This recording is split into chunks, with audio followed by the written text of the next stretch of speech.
இன்று மாலை 6 மணி முதல் 8 மணிக்குள்ளாக யமதீபம் ஏற்ற வேண்டும். இந்த யமதீபம் என்பது வீட்டில் உள்ள அனைத்து உயிரினங்களின் எண்ணிக்கையில் விளக்கேற்றுவது சிறப்பாகும்.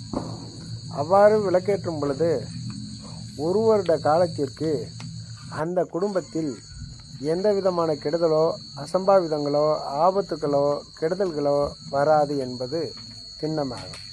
எனவே இந்த தீபத்தை முடிந்தவரை அனைவரும் ஏற்றுவது சிறப்பு. அதனால் இந்த தீபத்தை நாங்கள் ஏற்றிவிட்டோம். அதனால் தாங்களும் ஏற்றினால் ரொம்ப சிறப்பான பலன்கள் கிடைக்கும் என்பதால் இவற்றை பற்றி தெளிவாக கூறியுள்ளேன். இந்த யமதீபம் ஏற்றுவது அனைத்து குடும்பங்களுக்கும் நன்மைகள் ஏற்படும் என்பதால் இந்த தீபத்தை ஏற்றவும்.